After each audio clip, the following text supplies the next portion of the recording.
Pessoal, vamos falar sobre a situação na Ucrânia. Hoje, dia 6 de janeiro, são 8 horas da manhã aqui no Rio de Janeiro, 1 hora da tarde em Kiev, no momento que eu gravo esse vídeo. E vocês sabem, amanhã, 7 de janeiro, é a data do Natal para muitas igrejas ortodoxas lá na região da Rússia, da Ucrânia e coisa e tal, né? Com isso, o Putin resolveu oferecer uma trégua unilateral, segundo ele, entre o meio-dia de hoje, dia 6, e o final do dia de amanhã, dia 7. Então, no comunicado do Putin, é para as tropas russas não atacarem nesse período, no máximo responderem a ataques ucranianos, né? Só que, curiosamente, como vocês podem ver, neste momento, os alertas aéreos em toda a Ucrânia estão ativos, indicando que os russos estão preparando um bombardeio de várias cidades no país, provavelmente mais um daqueles ataques contra infraestrutura ucraniana, né? Que, lógico, esse pedido de paz, ou trégua do Putin, é uma besteira completa, a gente já sabe. A grande questão é por que ele está fazendo esse pedido, e tem algumas opiniões conflitantes aqui, né? A mais coerente é que, na verdade, ele espera fazer algum bombardeio da própria Rússia em igrejas ortodoxas na região do Donbás, para isso gerar revolta e facilitar ele fazer a mobilização de soldados lá na Rússia, né? Bom, mas a gente tem algumas notícias ruins também aqui no fronte em Bakhmut, tá? Os russos conseguiram avançar alguma coisa aqui em Soledar, o que pode ser preocupante. Lembra, Soledar é a chave para tomar Bakhmut. Então, vamos falar sobre isso. Os ucranianos têm ainda as principais posições ali, mas é preocupante esse avanço dos russos, né? Os Estados Unidos confirmaram o envio do M2 Bradley, que é um excelente veículo de infantaria blindado. Também a Alemanha vai enviar blindados também, e também a França vai mandar um tipo de munição especial, ou seja, a Ucrânia está tendo um monte de novos equipamentos aí para essa guerra. Muita gente imagina que isso é justamente uma reação ao fato de que a Rússia está fazendo essa nova mobilização. A gente vai falar sobre todos esses equipamentos novos que estão chegando aqui para a Ucrânia, né?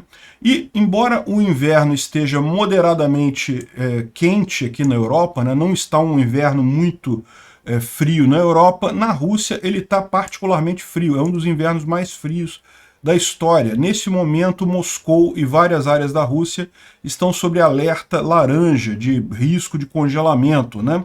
E é estranho isso, né? Não era, Moscou não falava que era a Europa que ia congelar e Moscou que está congelando, né? Que coisa, né?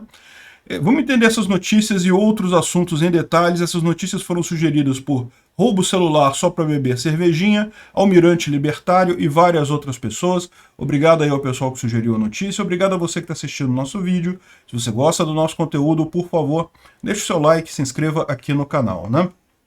Pois bem, o grande assunto do dia foi a trégua que o Putin propôs ontem, né? Ontem na parte da tarde. Então eu já tinha gravado meu vídeo, eu não falei nada sobre isso ontem, porque a notícia só saiu depois, né? Mas está aqui, dia 5 de janeiro, por volta das 6 horas da tarde, lá na região, o Putin falou que, considerando o discurso da sua santidade, o patriarca Kirill, que é o patriarca da Igreja Ortodoxa de Moscou, eu instruo o ministro da Defesa da Federação Russa, ou seja, o Shoigu, a introduzir um cessar-fogo em toda a linha de contato na Ucrânia, de meio-dia do dia 6 de janeiro até as 24 horas do dia 7 de janeiro. Então, ou seja, são mais ou menos 1 hora da tarde lá em Kiev, ou seja, essa trégua teria começado 1 hora atrás e vai durar até amanhã, no final do dia, né? Então ele fala aqui, como tem um grande número de cristãos ortodoxos na área, a gente pede à Ucrânia para também declarar um cessar-fogo para que todos possam ir para atender aos serviços, né, religiosos e coisa e tal, né? E lógico, como tudo que vem do Putin, isso é besteira, a gente já viu, não tem lógica nenhuma isso daí. Como vocês podem ver aqui, ó, toda a região da Ucrânia já está sob alerta de ataque aéreo russo, já houve ataque além desse horário, né? Bom, a Ucrânia evidentemente ignorou esse troço, falou que o Putin pode... a gente já celebrou o Natal no dia 24 e 25 com os nossos HIMARS, então os dias 6 e 7 são dias de trabalho, né, o pessoal brincando lá com a Rússia, mas de fato a Ucrânia falou que não vai fazer isso, não vai fazer nada. E o motivo bom, tem vários motivos para isso, sendo o principal deles que não dá para confiar no Putin, né? E a Ucrânia também alega que, olha só, como é que o Putin vai falar agora em importância de feriado religioso, se durante esse tempo todo ele passou uma boa parte do tempo destruindo igrejas na Ucrânia, igrejas ortodoxas da Ucrânia, né? Mas é bom lembrar também que tem uma diferença aí, tá? A igreja ortodoxa, ao contrário da igreja católica, que tem o Papa e aí tudo é sob o Papa, a igreja ortodoxa não, você tem o patriarcado de Moscou, então tem o pessoal que é ligado a esse patriarca Kirill, inclusive na Ucrânia tem algumas igrejas ligadas ao patriarca de Moscou, mas tem também o patriarcado da Ucrânia, né, que também tem várias igrejas na região. Enfim, e os russos destruíram um monte de igreja, o que não faltou foi igreja secular lá destruída pelos russos. Eles fazem até uma contabilidade aqui, né? Testemunha de Jeová, 66 igrejas, comunidades protestantes, 30 igrejas, a Igreja Ortodoxa da Ucrânia, com o Patriarcado em Moscou, 21 igrejas, e a Igreja Romana, Católica Romana, 4 igrejas, e também a Igreja Ucraniana Grega Católica, 3 igrejas também destruídas, né? Então, realmente, os russos destruíram um monte de templos, invadiram a Ucrânia, não tem moral nenhuma para falar em trégua religiosa, né? E certamente isso é um golpe qualquer do Putin, né? O pessoal russo, os soldados russos não estão gostando disso, eles estão dizendo que isso vai atrapalhar os planos da Rússia ali. Esse daqui é o Igor Strelkov, ou Igor Girkin, um criminoso de guerra que foi quem organizou a, entre aspas, República Separatista de Donetsk, ali na região, entre aspas, porque não tem separatismo nenhum, aquilo ali é só exército russo mesmo invadindo a Ucrânia, né? Ele fala aqui, ó, eu retiro a minha previsão feita ontem que as tropas russas iriam tomar Marinka em 1 semana e meia. Marinka, se um dia será tomada, vai ser muito depois, uma vez que as 36 horas da nossa abstinência na região, ele está se referindo à trégua, evidentemente, as forças armadas da Ucrânia conseguirão aumentar sua força e reforçar suas posições na região, dificultando a questão, o avanço russo, né? E o Vladimir Vladimirovich, é o Putin, né? Tomou essa decisão brava e decisiva em direção à derrota e à capitulação na guerra corrente, né?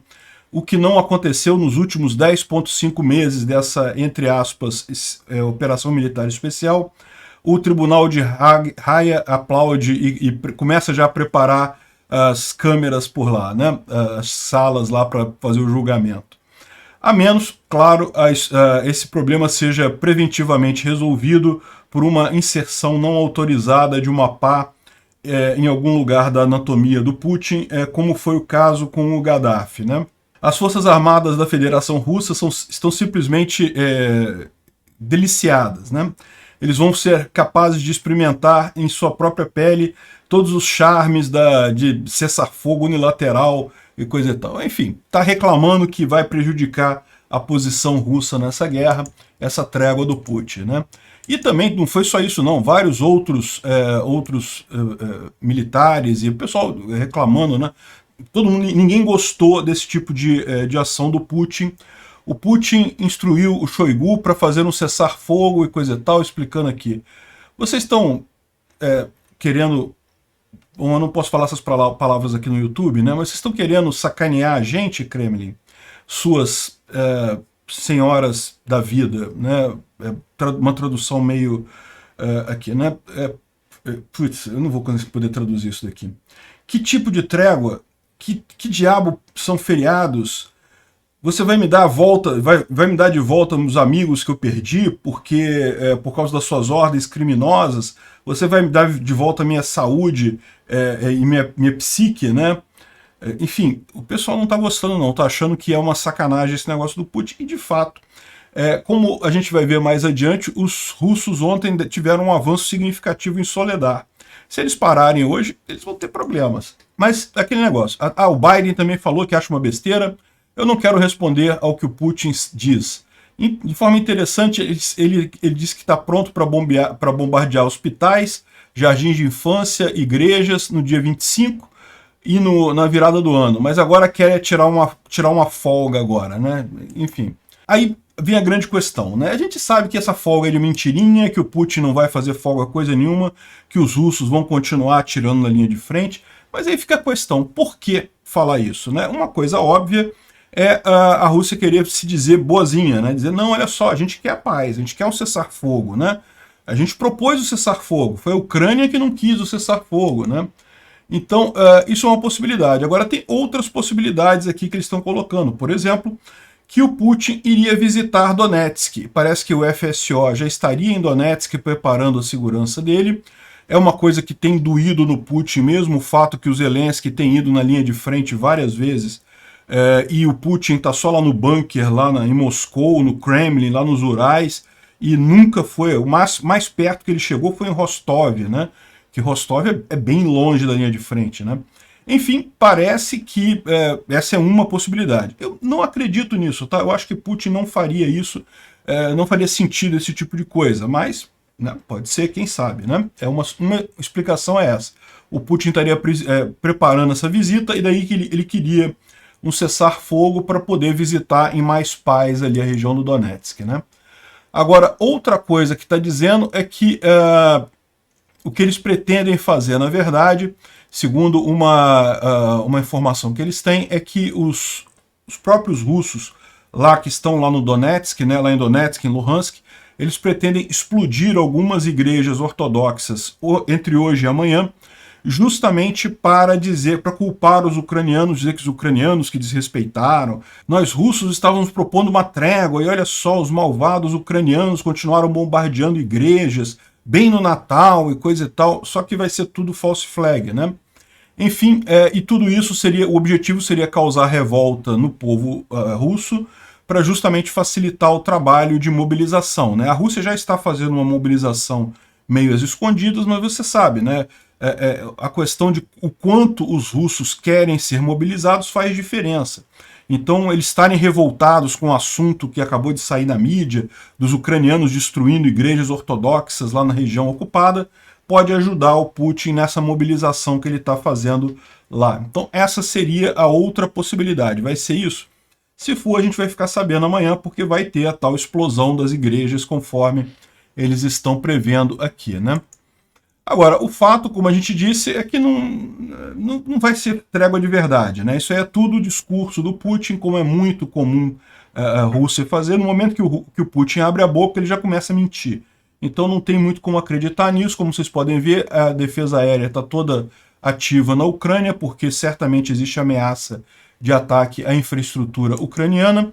E não só isso, depois do horário, né, depois do meio-dia, né, que seria o horário de início da trégua, já houve um ataque russo à cidade de Kramatorsk, e o reporte que tem é que já tem outros lugares também russos atacando, ou seja, a trégua é só o Putin falar mesmo. Na prática não está mudando nada, pelo menos até aqui. Pode ser que mais adiante, realmente, de fato, os russos acalmem e parem de atacar, mas que a trégua já foi rompida pelos próprios russos, já foi aqui em Kramatorsk depois do meio-dia, né?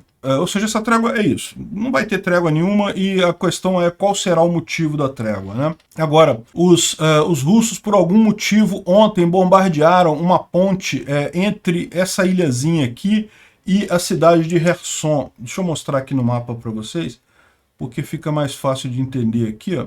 Aqui é a cidade de Kherson, né, que já está em poder dos ucranianos, e tem essa ilha aqui, ó, que na verdade é o zoológico de Kherson, ele fica nessa ilha aqui, né?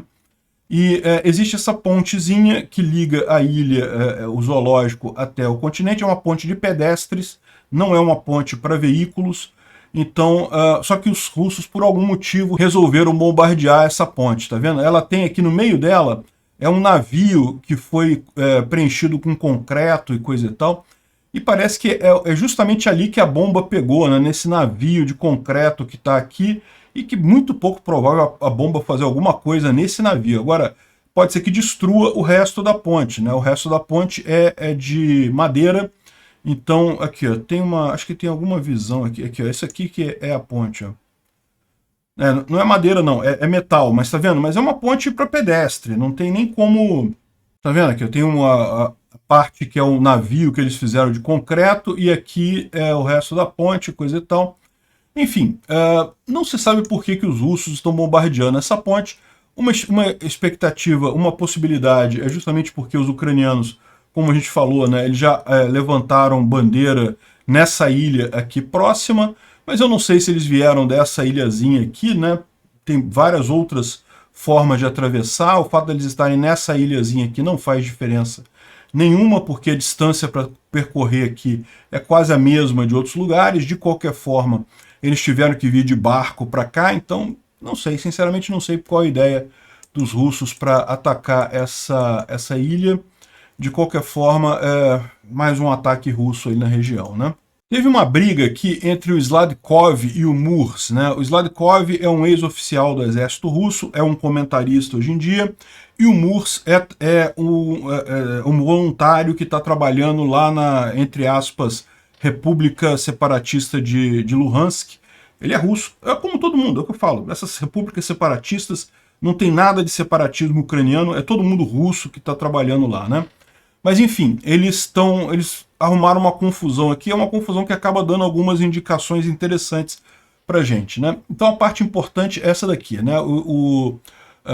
Os Ladkov estava falando que, em termos de atividade, de usar drones e artilharia, nós estamos quase chegando no nível da Ucrânia que vive de equipamento da OTAN, né?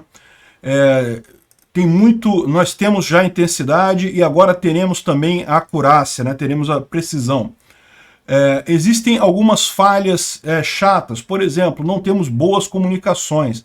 Então, ou seja, ele tá culpando aqui o problema da comunicação, que especialmente entre as linhas de frente, a falta de estações de rádio fáceis de operar, e o fato é que isso atrasa a chamada de aviação e ajustes de artilharia, e é mais difícil manter comunicações no campo. Então, ou seja, ele está criticando.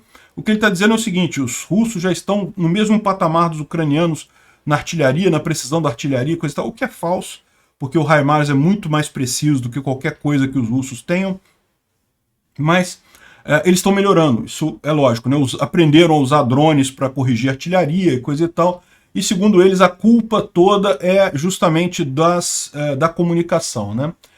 E esse aqui é o post dele, e aí o Murs respondeu por quê? Porque o Murs, como eu falei, é um voluntário russo que está trabalhando na LPR, né, na República Separatista, entre aspas, de Luhansk. Agora, ele é o responsável pelas comunicações, então ele se doeu com o cara dizendo que o problema que a gente tem agora é comunicações, né? E aí ele fala aqui, ó: caro Sladkov, nossa comunicação é uma porcaria.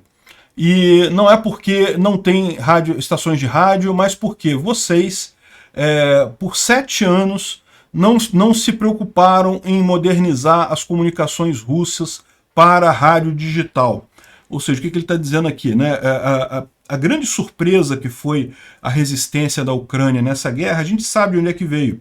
A questão foi: a Ucrânia perdeu vergonhosamente em 2014 a Crimeia, né?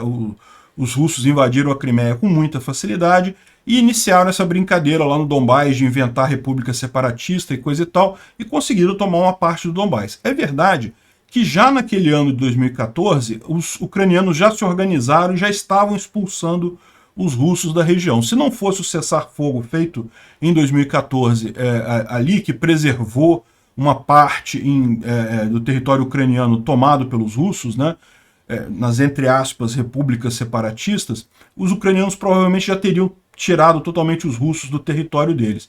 Mas o fato é que o fato deles perderem a Crimeia de forma tão rápida, isso acendeu o alerta no exército ucraniano, né? E o exército ucraniano passou os 7 anos seguintes, de 2014 até 2022, 8 anos na verdade, modernizando. E de fato comprou muito equipamento novo, aprendeu novas técnicas, se ligou mais às técnicas ocidentais de guerra. Então se modernizou bastante durante esse tempo. E isso que fez a diferença.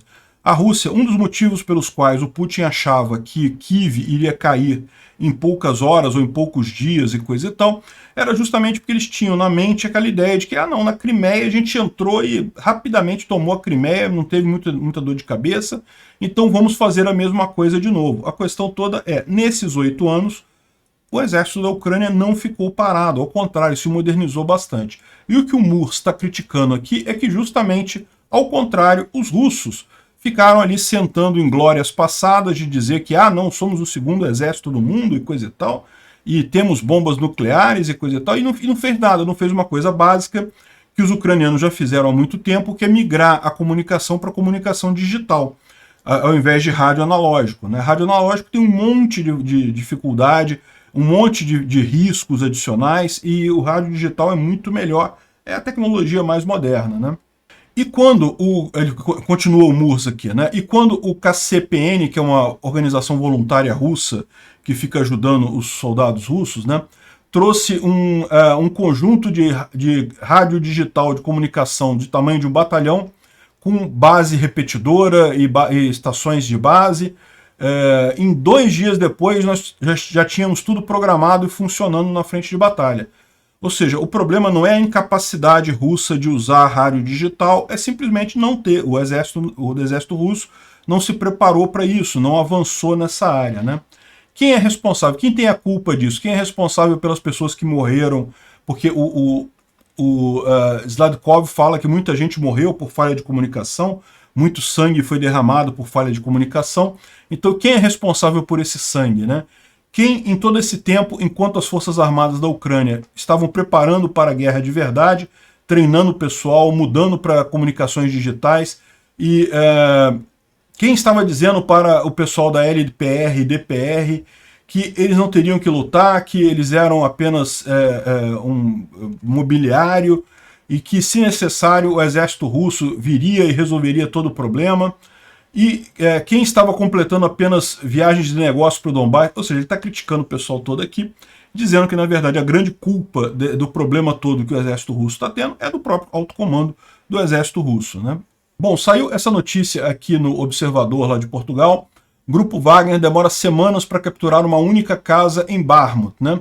Agora, é preciso notar que, na verdade, de ontem para hoje, houve algum avanço russo, sim, em Soledar, e isso é preocupante. De fato, os russos demoraram muito tempo para conseguir isso daí, mas conseguiram. Se você olhar aqui, o Dmitry está falando que tem vários reportes do lado russo dizendo que eles conseguiram entrar no sul de Soledar depois de capturar Bakhmutsk, que é uma cidadezinha próxima de Bakhmut, né? Então, segundo eles estão dizendo aqui, os ucranianos estão se dirigindo para o norte da cidade, e segundo ele diz aqui, não tem evidência, apenas palavras, mas tem muita gente dizendo isso, tá? Então isso aqui é uma visão aqui de Soledar. Soledar é essa área aqui em azul, e dá para ver que os russos, depois que eles tomaram Yakovlivka, havia a expectativa que os ucranianos conseguiriam retomar Yakovlivka ou manter os russos aqui, mas aparentemente não. Os russos continuaram avançando e ontem conseguiram tomar toda essa área vermelha aqui, e também aqui em Bakhmutsk, essa parte de baixo aqui. Então, realmente, se os ucranianos estão nessa situação aqui, né, a gente não sabe se esse mapa aqui é verdadeiro, tá, gente? Isso aqui é o que estão dizendo os russos. Mas se está nessa situação aqui, os ucranianos têm que vir para o norte, né? Eles não têm como se manter nessa região aqui, não vão ter como abastecer essas tropas aqui. A alternativa deles é cair para o norte para tentar fazer uma defesa mais forte aqui no norte e impedir que os russos cheguem, que isso tudo aqui fica aqui, vamos dar uma olhada no mapa grande, porque aqui a gente consegue ver melhor o grande problema estratégico lá em Bakhmut. Nada disso aparece aqui ainda no mapa, né? Mas como a gente sabe aqui, Yakovlivka de fato já está na mão dos russos, e o que eles estão dizendo é que os russos já avançaram bastante para cá. E também aqui tomaram Bakhmutsk, que é essa outra cidadezinha aqui embaixo. Então aqui eles estão já avançando aqui, e os ucranianos teriam ido para a parte norte de Soledar. Se isso aconteceu, mas eles mantiverem a parte norte, menos mal. O problema é se isso realmente continuar nos próximos dias. Por quê? O grande problema é essa grande quantidade de estradas e rodovias e ferrovias que chega aqui nessa região de Bakhmut. Bakhmut está logo aqui embaixo. Então é por aqui que os ucranianos abastecem o grosso das tropas aqui em Bakhmut. A gente sempre soube que Soledar é a chave para Bakhmut. Se os russos tomarem Soledar, eles vão conseguir impedir esses cruzamentos todos aqui, todas essas vias de acesso, e vão dificultar o abastecimento das tropas ucranianas em Bakhmut, e isso pode gerar realmente, finalmente, os russos tomarem a cidade de Bakhmut, né? Se isso acontecer, não é nada do outro mundo, não é uma tragédia enorme, é algo preocupante, é algo que não é desejável, evidentemente, os ucranianos querem manter Bakhmut, mas não é uma tragédia perder Bakhmut para os russos, né? E ainda está muito longe disso, como a gente falou. O que aconteceu foi justamente a perda de Yakovlivka e Bakhmutsk. Essas perdas são sérias, porque isso pode permitir o cerco em Soledar, e aí a tomada de Soledar, e aí depois a tomada de Bakhmut mais adiante, né? Vamos aguardar para ver como é que está isso daqui. Tem mais algumas informações aqui que o Argonzo, que é um blogger russo, né? Então é muito importante notar isso, que o que ele está falando aqui é tudo questão, são russos que estão falando isso, os ucranianos não deram nenhuma novidade aqui, e está falando exatamente isso, que em tese os ucranianos estão já na parte norte de Soledar, a parte sul já teria toda sido tomada pelos russos. Se isso for verdade, é realmente algo preocupante. Os russos já teriam tomado essa parte toda aqui e os ucranianos estariam só aqui na parte norte da cidade, né? A parte norte da cidade ela é muito cheia de prédios, muito cheia de construções. Então seria muito difícil, muito mais difícil de ser tomada do que a parte sul. A parte sul é relativamente área mais aberta, então é relativamente mais fácil de ser tomada mesmo. Vamos aguardar, né? Não é uma coisa trágica, mas é uma má notícia. Não é uma boa notícia isso. Vamos aproveitar e dar uma olhada no resto da linha de frente. Ah, e sim, lógico, um ponto importante aqui é que essa trégua do Putin pode, de fato, esfriar esse avanço russo nessa região, né? Se os ucranianos, de fato, se aconteceu isso, a gente não está dizendo que aconteceu, isso tudo que está falando aqui são os russos que estão falando que aconteceu isso. Vamos aguardar, porque já aconteceu inúmeras vezes dos russos falarem que estavam avançando e não estavam, na verdade, os ucranianos retomarem a posição. Vamos aguardar, mas se isso aconteceu realmente, é lógico que os ucranianos recuando, o ideal para os russos seria eles continuarem avançando, porque quem está recuando geralmente tem uma dificuldade em reorganizar a linha de defesa, né? E com a trégua do Putin, que está acontecendo exatamente nesse momento, isso poderia atrapalhar esse movimento dos russos. Não vai fazer diferença, porque, como eu disse para vocês, essa trégua é só propaganda, não vai mudar nada na linha de frente, né? Os russos vão continuar atacando sempre que sentirem necessidade.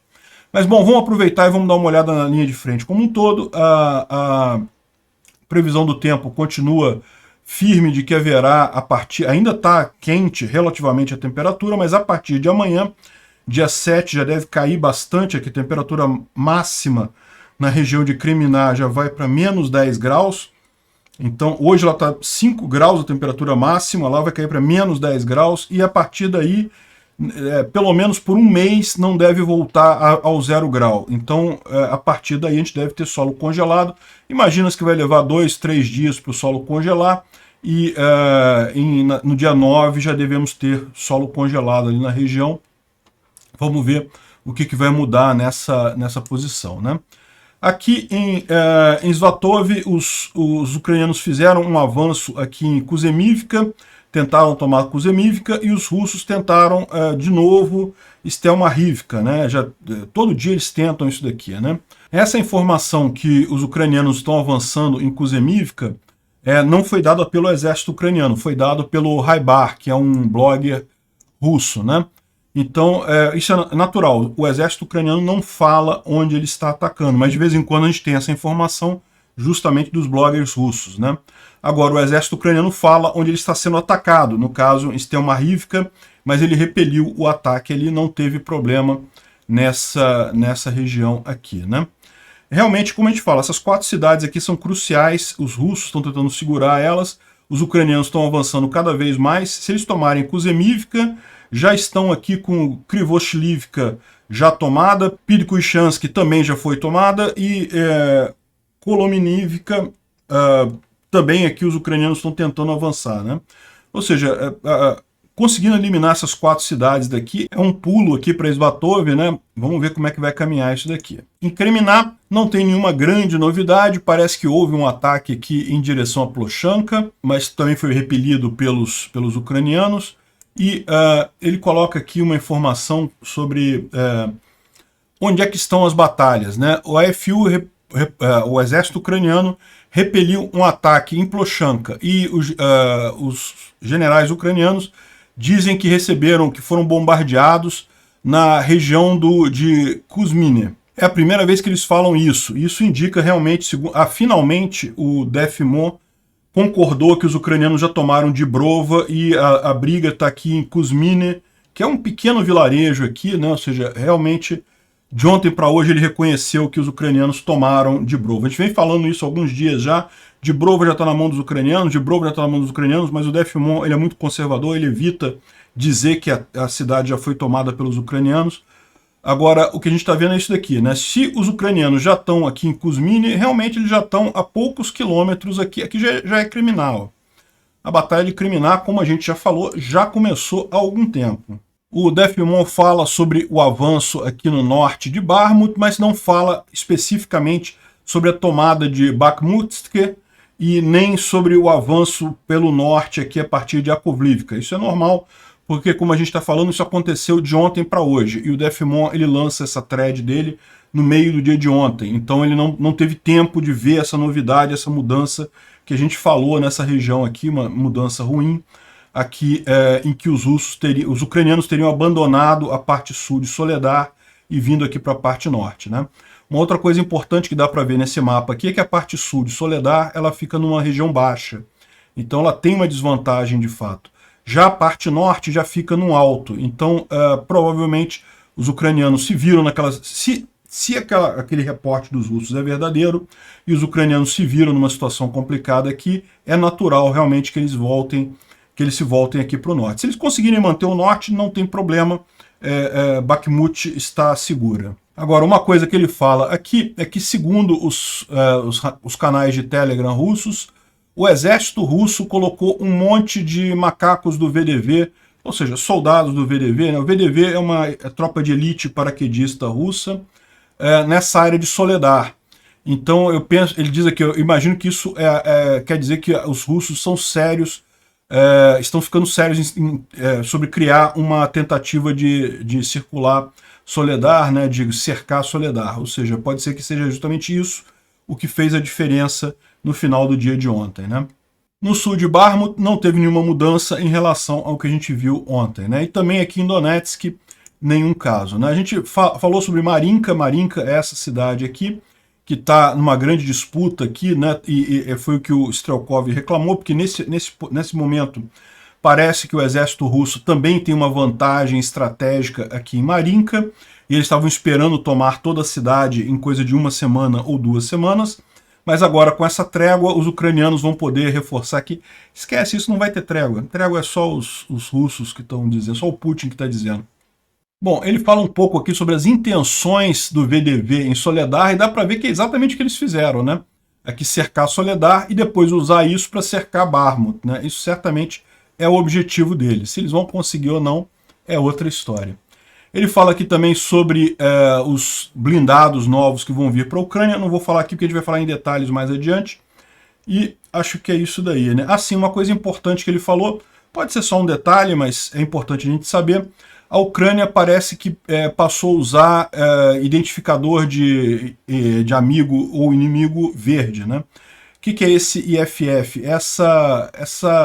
Essa faixa aqui, tá vendo que eles usam no capacete ou então no braço aqui, com uma cor para identificar que são ucranianos, né?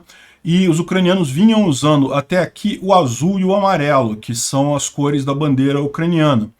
E agora parece que eles mudaram para verde, né? Por que isso? Não dá para saber, mas eles parece que lá nos Telegram russos eles já estão falando, atenção, informação importante da nossa inteligência, hoje os soldados ucranianos estão trocando para armbands, né? Para braçadeiras verdes, né? E de insígnia de identificação, né? Talvez o amarelo e o azul também continuem sendo usados como antes, né? Enfim, por que os ucranianos estão usando dessa forma, não dá para saber, mas deve ter algum motivo aí para eles estarem mudando a cor aí dessa braçadeira. Talvez até fator surpresa sobre os russos, né? É possível esse tipo de coisa. A gente sabe, existe uma previsão dos ucranianos fazerem uma ofensiva grande em algum momento agora, a gente não sabe quando que seria. Não seria uma má ideia confundir um pouco o inimigo nesse meio tempo, né?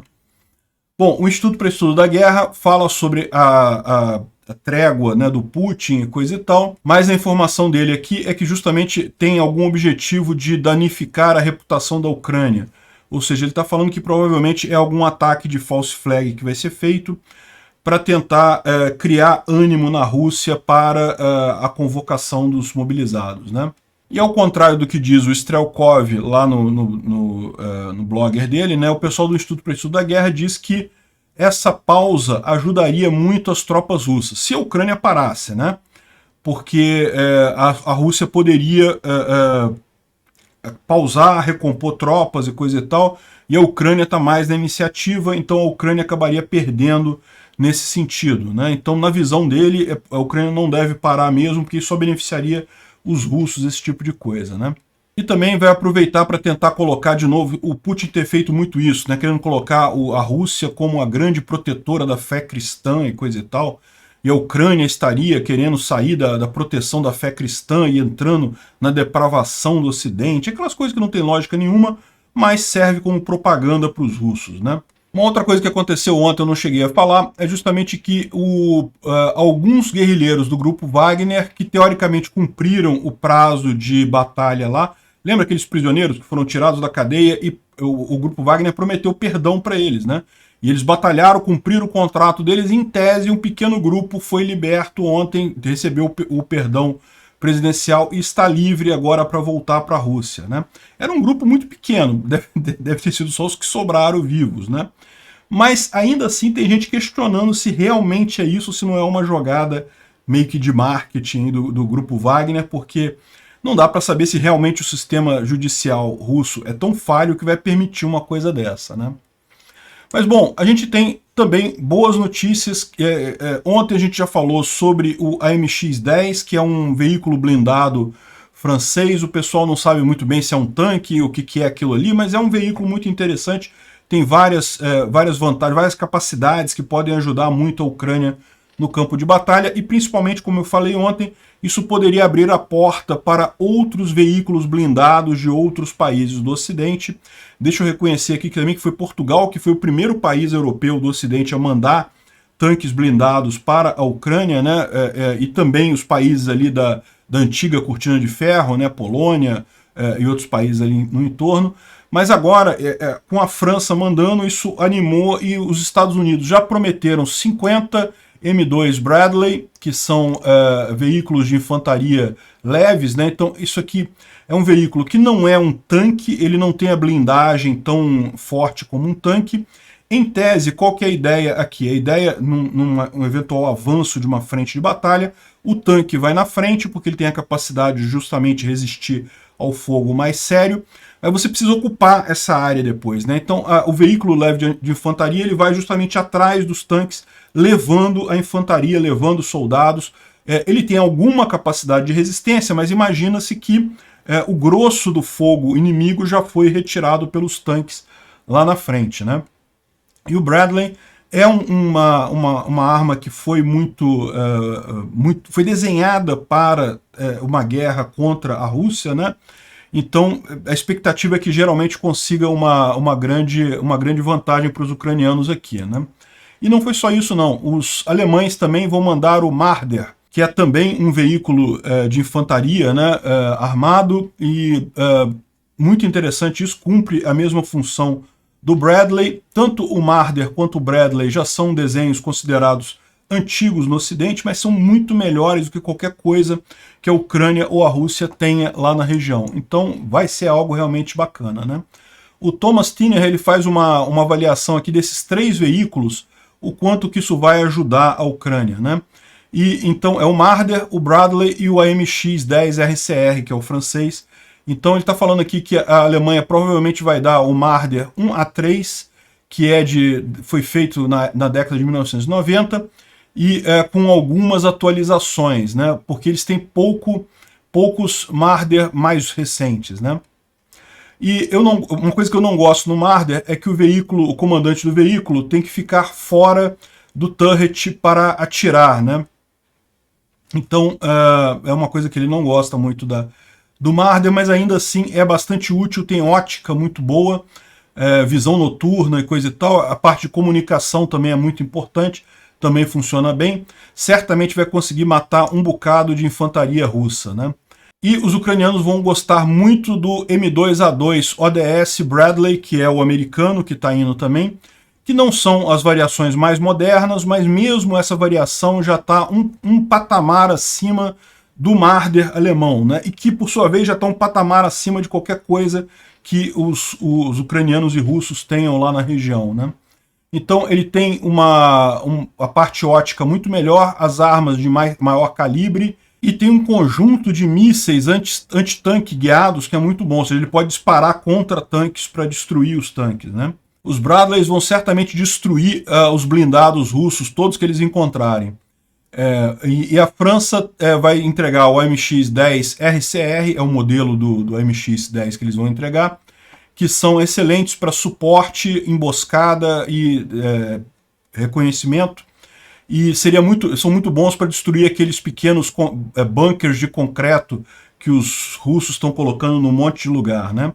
A conclusão final dele é aquele negócio, né? Essas armas foram criadas durante a Guerra Fria para destruir veículos blindados soviéticos. Então, já naquela época já eram melhores do que qualquer coisa que os soviéticos tivessem, e desde então foram muito mais atualizados, enquanto os blindados russos ainda são a mesma porcaria que lá em 1970, né? Vai ser realmente algo, outro patamar aqui, né? Um problema que tem é o treinamento nesses blindados, né? Esses blindados são muito modernos, mais modernos do que o que os ucranianos têm, então é possível que os ucranianos precisem de treinamento para usar essas armas. E já está uma organização de como é que vão fazer, se vão fazer na Alemanha, se vão fazer nos Estados Unidos, levando os ucranianos para aprenderem a usar esses veículos, né? Agora, o Ben Hodges, ele está falando aqui justamente para o ideal seria que eles já fossem treinados no Abrams, no tanque Abrams americano, né? Por enquanto, os americanos não vão entregar Abrams para os ucranianos. Mas já tem gente falando sobre isso. E aí o que ele fala? Que a lógica dele é, já treina o pessoal no Abrams, já deixa eles capacitados para o Abrams, que quando for a hora de entregar o Abrams para os ucranianos, eles já vão ter o pessoal capacitado, já pode entregar imediatamente, e daí já vai fazer um estrago enorme nos russos, né? Então a gente não vai ver o Bradley logo na linha de frente, vai levar algum tempo, mas não é muito tempo não, tá? Operar esse tipo de veículo é complexo, mas, por exemplo, não é tão complexo quanto operar o Patriot. O Patriot, que é o sistema antimísseis, demanda muito mais treinamento, muito mais complexidade, né? Vamos aguardar, em breve a gente deve ter já esses blindados na linha de frente, né? Sim, e os alemães não estão descartando entregar o tanque Leopard 2 MBT, ou seja, pode ser que venham tanques alemães também blindados para a Ucrânia, né? Faz sentido, é o caminho natural das coisas, né? Principalmente porque com a mobilização do Putin, dos russos, o Ocidente sentiu que precisa escalar também a Ucrânia. A Ucrânia não tem como bater com a Rússia em número de pessoal. O número de habitantes na Ucrânia vai estar sempre abaixo da Rússia, 1/3 da Rússia mais ou menos.